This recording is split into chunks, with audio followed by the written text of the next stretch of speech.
J'étais dans le mood de faire des vidéos. Je me suis dit, bon, pourquoi pas faire une vidéo pour côté positif. J'ai envie de vous parler. J'espère que vous allez bien. J'espère qu'il y a la santé, la forme, la paix dans vos cœurs, dans vos vies. Bien que dehors, c'est chaud. C'est agité. Je veux dire, les ondes ne sont pas très positives parce qu'aujourd'hui, il y a beaucoup de peur autour de nous. Dans les médias, dans la rue, quand tu vois les gens avec des masques. Surtout avec ce qui se passe depuis le 9 août. Ma vidéo avait été démonétisée parce que j'ai abordé ce sujet-là. Les plus intelligents, ou plutôt ceux qui me connaissent sauront de quoi je veux parler. Si tu es nouveau sur ma chaîne, je te souhaite la bienvenue. Ici, je parle de développement personnel, de spiritualité et de productivité. Comme vous avez vu le titre, on m'a parlé de sexualité, le côté spirituel de la sexualité.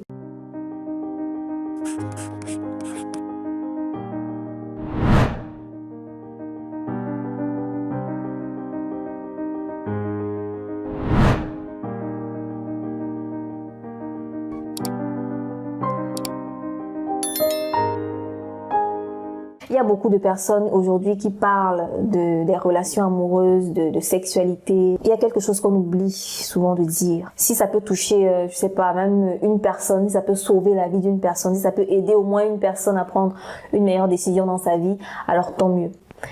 J'avais fait une vidéo il y a quelques années où je disais pourquoi je pense qu'il est important d'attendre jusqu'au mariage avant d'avoir des rapports sexuels. La vidéo existe toujours, c'est toujours sur ma chaîne. Mais il y a beaucoup de choses que j'avais dit dans cette vidéo-là qui, pour moi, sont un peu obsolètes. Les gens n'ont plus la même définition du mariage qu'avant. Pour le mariage n'est plus ce qu'il était avant, à mon avis. Aujourd'hui, beaucoup de gens banalisent le mariage. Beaucoup de gens le voient comme, voilà, c'est une formalité, c'est un truc, ça ne sert à rien. Si deux personnes s'aiment, pourquoi se marier et tout ça. Bon. Dans cette vidéo où je parlais de la sexualité avant le mariage, sachez que je parlais d'un mariage dans le sens où c'est quelque chose de sacré. Dans le sens où c'est quelque chose qui nous pousse à s'unir à quelqu'un sur le plan pas que émotionnel, pas que physique, mais aussi sur le plan spirituel. Ok, parce que la sexualité est quelque chose de fort.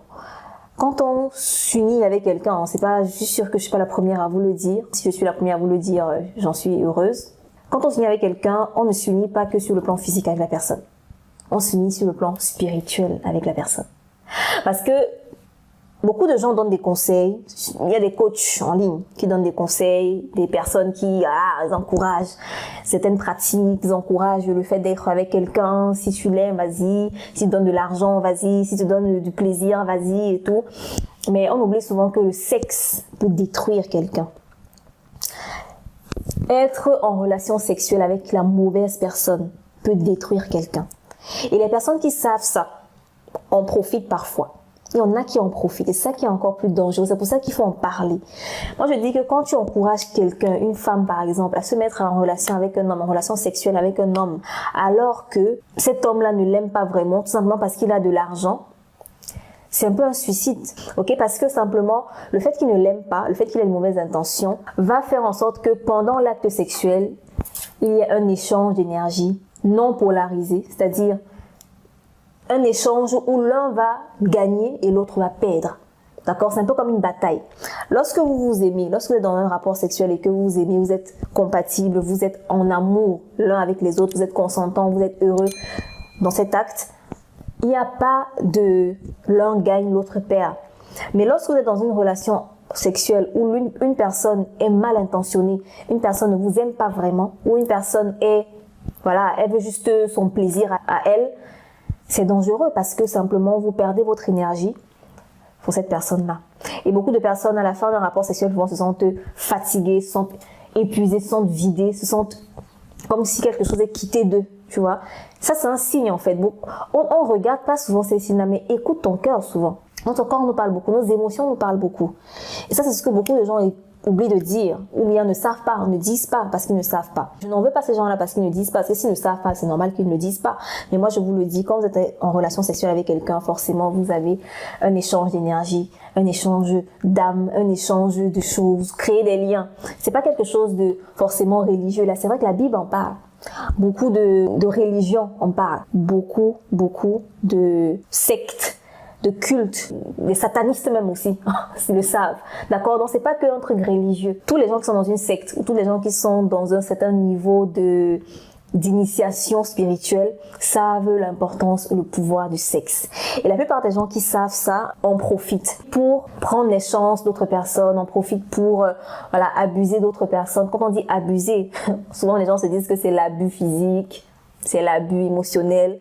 Mais on ne parle pas non plus de l'abus spirituel. Tu peux être dans l'aura de quelqu'un, tu peux être dans le temple de quelqu'un. On dit que le corps, c'est le temple de l'esprit.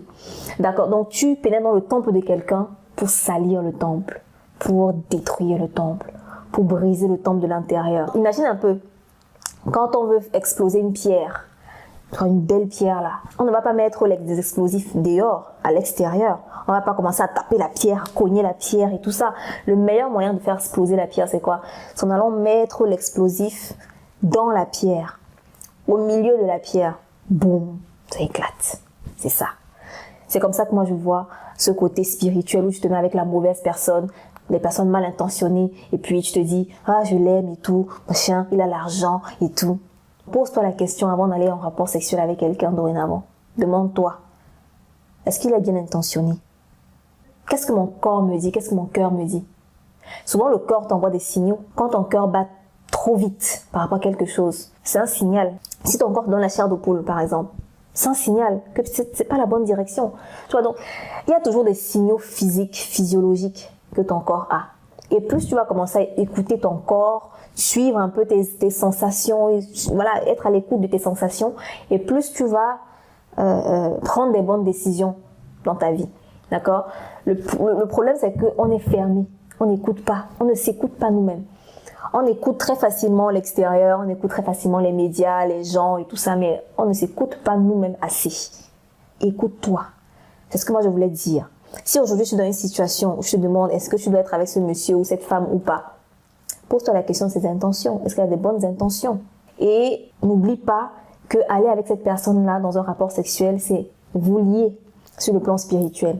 Et il y a aujourd'hui beaucoup de thérapies qui permettent de purifier le corps. Quand tu as déjà eu des liaisons d'âme avec quelqu'un, des liaisons spirituelles, je dirais pas âme, mais des liaisons spirituelles avec quelqu'un, qui permettent de purifier, de casser ces liens. C'est un travail de brisage de liens. Et quand tu n'as pas brisé ces liens-là, tu peux avoir beaucoup de choses qui t'arrivent. Parfois, tu ne comprends pas pourquoi ça t'arrive. Tu te dis, mais pourquoi j'ai autant de problèmes? Pourquoi j'ai autant de malchance? Pourquoi ceci m'arrive? Pourquoi j'ai fané? Mon visage est devenu bizarre et tout.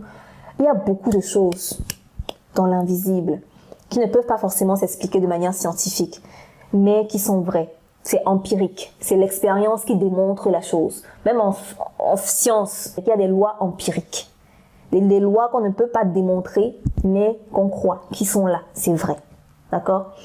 Donc, c'est la même chose dans la spiritualité. Quand tu te rends compte que après un rapport sexuel, tu es drainé, tu es fatigué, tu es épuisé, tu es dégoûté, ça veut dire que je n'étais pas la bonne personne. C'était wake up. Wake up. Si vous avez déjà été avec quelqu'un qui était mal intentionné ou quelqu'un qui a potentiellement utilisé votre énergie à des fins personnelles, vous devez briser le lien. Essayez de prier par rapport à ça. Essayez de demander à Dieu de briser ce lien. Essayez de vous rendre compte déjà de ce qui s'est passé. Tant que tu n'es pas encore conscient du problème, tu ne peux pas guérir. That's it. J'espère que vous avez aimé cette vidéo. J'espère qu'elle a été assez édifiante pour vous. Et si vous pensez que la sexualité n'est pas quelque chose de spirituel, dites-moi en commentaire. Si vous pensez que c'est spirituel, si vous pensez que ça va au-delà du physique, dites-moi également en commentaire. Bref, dites-moi ce que vous avez pensé de la vidéo, vos avis sur cette thématique. Et moi, je vous retrouve pour une nouvelle vidéo.